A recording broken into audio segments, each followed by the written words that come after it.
त्याच्याशिवाय काही ठिकाणी छोटी मोठी जी पिकं आहेत, कोणाचं वांगे असेल, कोणाचं काय असेल, भाजीपाल्याची पीक, त्याचंही थोडं नुकसान झालेलं आहे.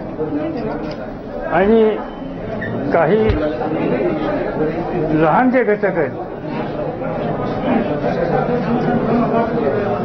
घटक आहेत, गावातले, कोणाचे पत्रे उडून गेले, कोणाचं छत उडून गेलं, आणि काय झालं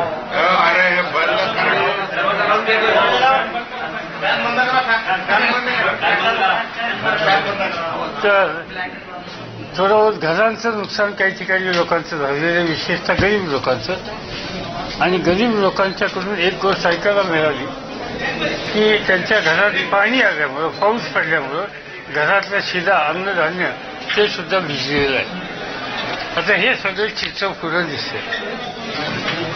मी राज्याच्या मुख्यमंत्र्यांशी संपर्क 2दा साधला आहे. त्यांच्याकडे राज्य सरकारच्याकडे माहिती आलेली आहे. ते स्वतःही उद्याच्याला काही भागात येतात, कदाचित तिकडे येण्याची शक्यता आहे, नक्की मला माहिती नाही. आणि नंतर त्यांनी बुधवारी मंत्रिमंडळाची बैठक घेऊन या संबंधीचं राज्य सरकारचं मदतीचं धोरण ते जाहीर करणार आहे. हा राज्यापुरता प्रश्न आहे, त्याचं अधिकृत सांगण्याचं काम हे त्यांचं आहे, ते करतील. ते त्याचं भाष्य करणं मी नाही. दुसरी एक महत्वाची जबाबदारी माझ्यावर आहे. या देशामध्ये कुठेही आपत्ती आली, महापूर म्हणा, दुष्काळ म्हणा किंवा तत्सम संकट आलं, तर केंद्रीय मंत्रिमंडळाची एक समिती आहे, त्याला म्हणतात HLC, हाय लेवल कमिटी. त्या हाय लेवल कमिटीमध्ये नियोजन मंडळाचे उपाध्यक्ष मोंटेक सिंग अहलुवालिया आहेत, देशाचे अर्थमंत्री PC चिदंबरम आहेत, देशाचे गृहमंत्री सुशील कुमार शिंदे आहेत, आणि त्या समितीचं अध्यक्षस्थान माझ्याकडे आहे. या समितीपुढं राज्यातून, केंद्राची पद्धत अशी आहे की ज्यावेळेला राज्यातून असं नुकसान झालं हे ज्यावेळेस केंद्राला कळवलं जातं, तेव्हा केंद्र सरकार काही वरिष्ठ अधिकाऱ्यांची टीम करतं आणि ती टीम त्या प्रत्यक्ष जिल्ह्यात जाऊन भेटून येते. माझ्या समजुतीने उद्यापासून, उद्या मंगळवार आहे ना, उद्याच्याला केंद्राची टीम तिथनं निघेल आणि महाराष्ट्र सरकार ज्या ज्या ठिकाणी जायचं सांगेल त्या ठिकाणी जाऊन पाहणी करून येतील. त्याचा एक 5-6 दिवसाचा हा दौरा संपला की त्यांचा एक अहवाल ते तयार करतात आणि तो अहवाल तयार केल्याच्या नंतर केंद्र सरकारमधले वरिष्ठ सचिव आहेत, अर्थ खात्याचे, शेती खात्याचे, गृह खात्याचे, जलसंधारण खात्याचे आणि मदत कार्याच्या संबंधीचे, हे एकत्र बसून त्यांचा अहवाल नजरेखाली घालतील आणि त्याच्यावर मंत्रिमंडळाच्या कमिटीकडे शिफारस करतील. म्हणजे त्या कमिटीचं काम जे माझ्याकडे आहे त्या माझ्या कमिटीकडे ती शिफारस त्यांची होईल. आणि ती झाल्याच्या नंतर मग जे नुकसानीच्या संबंधीचं राज्यातनं निवेदन आलेलं आहे आणि वरिष्ठ अधिकाऱ्यांनी पाहणी करून जे निष्कर्ष काढलेले आहेत त्यावर आधारित केंद्र सरकारच्या वतीनं राज्याला आणखीन काही मदत करायची हा निर्णय ती समिती घेईल. आणि आत्तापर्यंत अशा प्रकारच्या कामामध्ये त्या समितीने नेहमीच प्रत्येक राज्याला मदत करायची परिस्थिती घेतलेली आहे. आज त्या समितीच्या समोर महाराष्ट्र आणि मध्य प्रदेश तिथे असं नुकसान झालं त्यांचं एक निवेदन आहे. हे 2 विषय येतील. यापूर्वी ज्यावेळी दुष्काळाची परिस्थिती होती त्यावेळी फळबागा वाचवण्याच्यासाठी आमच्या समितीने जवळपास 1200 कोटी रुपये महाराष्ट्र सरकारला दिले होते. त्यातली काही रक्कम बीड जिल्ह्यात सुद्धा फळबागाच्यासाठी प्राप्त झाली. त्याच्या आधीच्या दुष्काळी परिस्थितीमध्ये याच पद्धतीनं केंद्राने त्या समितीने राज्याला मदत केलेली होती. मध्यंतरी गतवर्षी विशेषतः विदर्भामध्ये अतिवृष्टीने फार मोठं नुकसान झालं तर त्याहीसाठी जवळपास 700 कोटी रुपयाची मदत केंद्र सरकारने त्या समितीच्या माध्यमातून केलेली होती. आणि म्हणून आत्ताचं जे इथलं दुःख एकंदर स्थिती आहे त्या स्थितीच्या संबंधी मी टेलिफोनवर देशाच्या प्रधानमंत्र्यांना सविस्तर कल्पना दिलेली आहे आज सकाळी देशाचे गृहमंत्री सुशीलकुमार शिंदे यांनी प्रधानमंत्र्यांची भेट घेऊन ही जी त्यांची माहिती जी आहे ती त्यांच्या कानावर घातलेली आहे आणि प्रधानमंत्र्यांनी यासंबंधी लवकरात लवकर निर्णय घ्यावेत, या पद्धतीने पावलं टाकावीत अशा सूचना संबंधित विभागांना केलेल्या आहेत. या सगळ्याचं एक चित्र लवकरच पुढे येईल. पण आता मी केंद्राचा प्रतिनिधी म्हणून सांगतो की भारत सरकारची भूमिका निवडणूक आयोगाची पूर्व परवानगी घेऊन त्यांची संमती मिळाल्याच्या नंतर या संकटग्रस्त लोकांना पूर्णपणाने मदत करायची ही भारत सरकारची भूमिका आहे. आणि त्यासंबंधी निश्चितपणानं या सगळ्या यांचं नुकसानीचं स्वरूप मोठं आहे.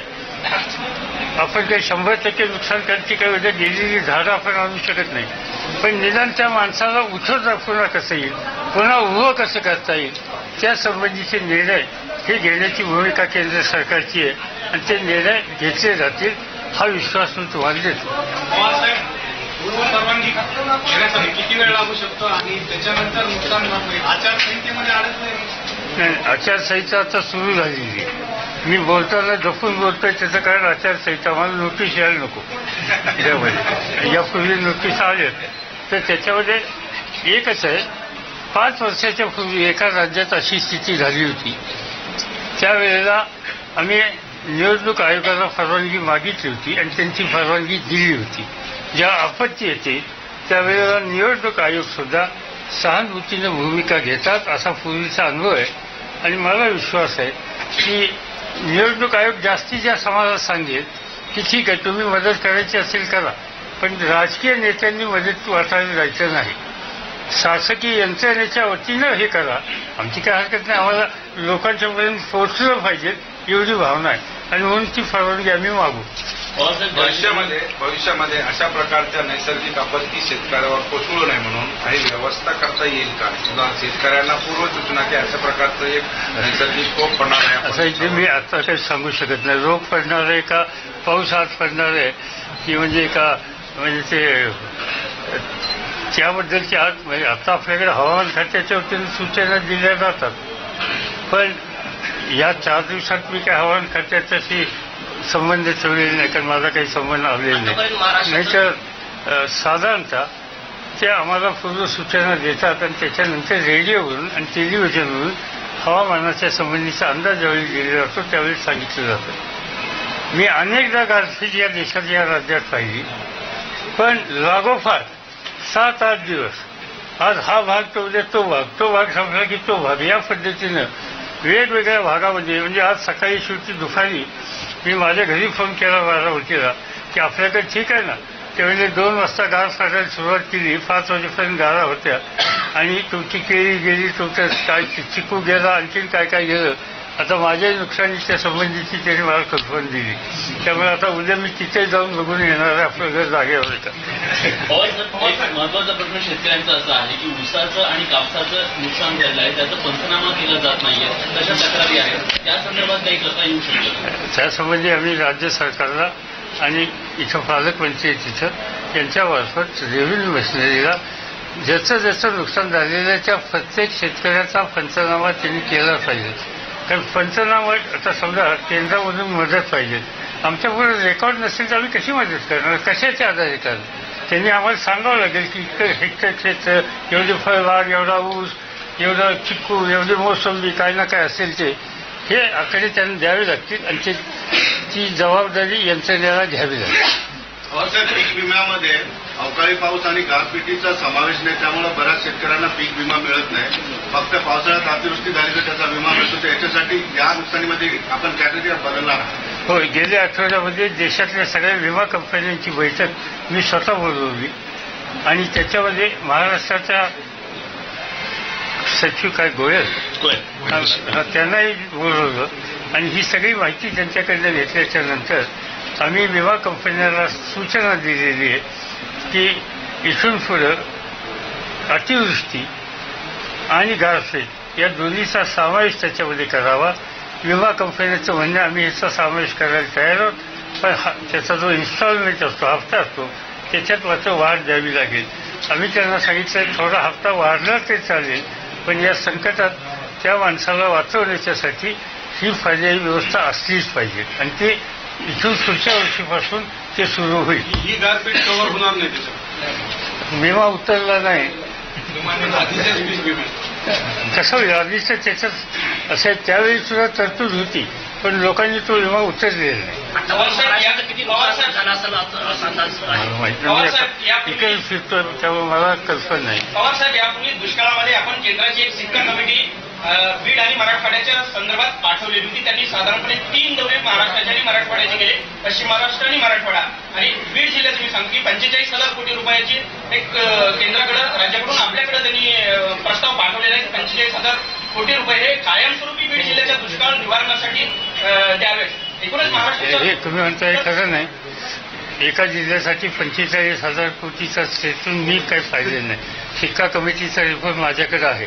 त्याच्यामध्ये असं काही झालेलं नाही. त्याच्यामध्ये साधारणतः जी रक्कम आहे ती 60,000 कोटीची महाराष्ट्राला त्यातली राज्याकरता आणि त्यातली 50% राज्यांनी उभी करावी आणि 50% केंद्राने उभी करावी यासाठी असा प्रस्ताव आलेला. तो प्रस्ताव आल्याच्या नंतर प्रधानमंत्र्यांच्याकडं यासंबंधीची एक बैठक घेण्यात आली. त्याच्यात मला महाराष्ट्राचे मुख्यमंत्री, नियोजन खात्याचे उपाध्यक्ष, देशाचे अर्थमंत्री या सगळ्यांना निमंत्रित केलेलं होतं आणि त्या ठिकाणी हा 50%ची जबाबदारी घ्यावी अशा प्रकारचा निर्णय झाला. आणि हे पैसे कसे उभे करता येतील, जागतिक बँकेकडनं करायचे का आशियान बँकेकडनं करायचे यासंबंधीची एक जबाबदारी महाराष्ट्राचे मुख्य सचिव आणि केंद्राचे एक मंत्री या दोघांच्या सोपवलेले त्यांच्या त्या वाटाघाटी चालल्या. त्या सिक्का कमिटीच्या ज्या शिफारसी आहेत त्याच्यातून कायम पद्धतीचा मार्ग काढण्याचा निकाल त्याची प्रक्रिया सुरू झालेली आहे. मुख्यमंत्र्यांनी आज एक स्टेटमेंट केलं की याचं राजकारण केल्या जाऊ नये, या दुष्काळाचं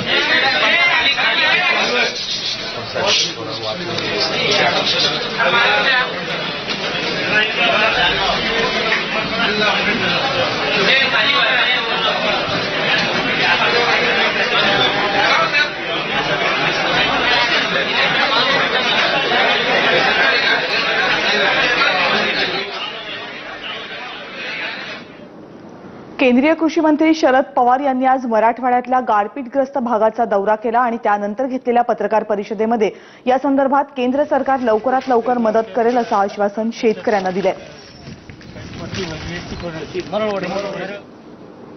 बघूयात या तासाच्या हेडलाईन्स. सलग तिसऱ्या दिवशी शरद पवार मराठवाड्यात तळ ठोकून, मुख्यमंत्र्यांना मात्र 6 दिवसांनंतरही जाग. उद्यापासून 2 दिवसांचा दौरा. गारपीटग्रस्त राज्यांसाठी पवारांच्या अध्यक्षतेखाली मंत्रिगट, 15 दिवसात कारवाईचे पंतप्रधानांचे आदेश. सुशीलकुमार शिंदेंची माहिती. जागा वाटपाचा घोळ मिटल्यानंतर राज ठाकरेंना गारपीटग्रस्तांची आठवण. उद्यापासून 3 दिवसांचा मराठवाड्याचा दौरा.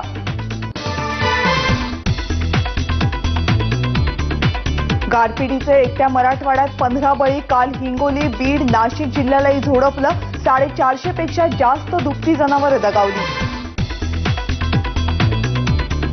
लोकप्रतिनिधींविरोधातले खटले वर्षभरात निकाली काढा. उमेदवारांची पात्रता ठरवण्यासाठी सुप्रीम कोर्टाचा आदेश.